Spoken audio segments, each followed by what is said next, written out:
అనిపించలేదా? అట్లీస్ట్ మీకు ఆ లోపల అంటే మీకు మీకు మీరు ఏమైపోతుంది అంటేనండి, మనం ఒక 3-4 వీక్స్ అక్కడ హౌస్లో, మనం బయట ఉండే మనిషికి హౌస్లో ఉండే మనిషికి డిఫరెన్స్ ఏంటంటే, 4 గోడల మధ్యలో ఉంటాము, మనకి ఫోన్ ఉండదు, ఏం ఉండదు, అదే ప్రపంచం. అంటే ఆ ప్రపంచంలో ఎక్కడో దగ్గర ఏదో ఒక దగ్గర మీరు చిన్న డిప్రెస్ అవుతారు, ఎక్కడో దగ్గర కొంచెం అరే మనం ఏదో మిస్ అవుతున్నాం అనే ఫీల్లో ఉంటారు. అది జరిగినప్పుడు, ఆ ఫీల్ జరుగుతున్నప్పుడు, అలా డిప్రెస్ అవుతున్నప్పుడు కానీ ఎక్కడ చిన్న బాధ అనిపించినప్పుడు హౌస్ లో కూడా మీరు షేర్ చేసుకోవడానికి ఎవరో ఒకరు ఉండాలి మీకు. అది చాలా మంది కనెక్ట్ అవుతారు. అంటే అందరికీ కనెక్ట్ అవ్వాలని లేదు, ఒక్కొక్కరు కనెక్ట్ అవుతారు. అలా నాకు త్రూ అవుట్ జర్నీ నాకు ఏదైనా సరే, అంటే ఈవెన్ నేను ఒకరితో నేను క్లోజ్ గా ఉండి వాళ్ళ వల్ల నేను బాధపడినా, లేదంటే ఎవరైనా నన్ను బాధ పెట్టినా, లేదంటే నేను ఎక్స్పెక్ట్ చేసిన జరగకపోయినా షేర్ చేసుకోవడానికి త్రూ అవుట్ జర్నీలో నాకు దొరికిన పర్సన్ సుమన్ శెట్టి. నాకు ఎలా అయిపోయిందంటే, లైక్ హౌస్ లో, అంటే తను ఇంతకుముందు హౌస్ లోకి వెళ్ళక ముందు 1-2 ప్రాజెక్టులు కలిసి చేసాం, బట్ స్టిల్ అంత పరిచయం లేదు, అంత ర్యాప్ లేదు. బట్ హౌస్ లో ఏమైపోయిందంటే, తను బ్లైండ్ గా అన్నా అని చెప్పి నన్ను నమ్మేశాడు.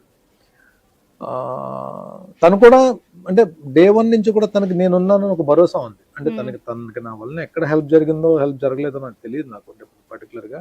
బట్ ఒకరికొకరికి ఉన్న ఒక నమ్మకం అయితే మాత్రం తనలోనే ఏర్పడింది, నాకు కూడా ఏర్పడింది. అందుకని 13th వీక్ 14th వీక్ తను ఎలిమినేట్ అయ్యేంత వరకు కూడా ఇద్దరం ఒకటే మాట మీద నిలబడి ఉన్నాం. ఎంటైర్ బిగ్ బాస్ హౌస్ లో డే 1 నుండి మీకు ఎవరు వ్యతిరేకంగా ఉన్నారు అని మీ బ్యాక్ ఆఫ్ ద బ్రెయిన్ అనిపించింది? అంటే యూజువలీ ఎవరో ఒకరు ఉంటారు కదా.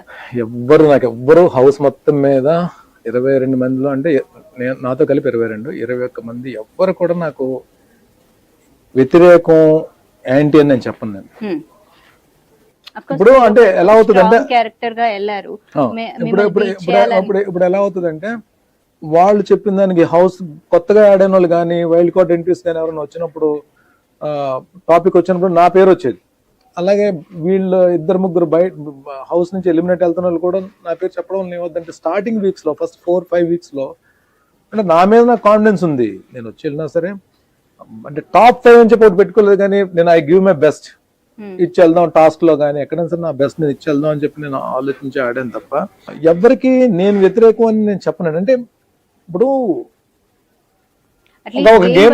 ఒక గేమ్ లో ఇప్పుడు 2 టీమ్, ఇప్పుడు ఏమైపోయిందంటే మీకు ఈ సీజన్ ఎస్పెషల్లీ ఈ సీజన్ మీకు డే 1 నుంచి కూడా 2 టీమ్స్ కింద డివైడ్ అయిపోయాయి. ఒకటి టెనెంట్స్ అండ్ ఓనర్స్ కింద డే 1 నుంచి 2 టీంల కింద డివైడ్ అయిపోయి ఆడినప్పుడు కూడా ఏమవుతుందంటే, ఇక్కడ మా మీద పోటీ కన్నా ఫస్ట్ ఆ టీంని మేము ఎలిమినేట్ చేయాలని ఆలోచన ఉంటుంది.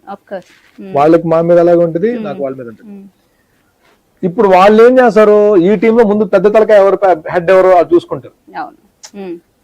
అంటే నేను అప్పటికి ఫిజికల్ టాస్క్స్ లో నేను ఆడాను, నాకున్న దాంట్లో నేను బెస్ట్ ఇవ్వగలిగాను. ఈ ఎలిమెంట్స్ అన్ని ఏంటంటే రీజన్ వాళ్ళు నన్ను టార్గెట్ చేయడానికి. సెకండ్ వీక్ అయితే వాళ్ళు 6 కూడా నన్నే నామినేట్ చేశారు. అది పార్ట్ ఆఫ్ గేమ్. ఇప్పుడు వ్యతిరేకం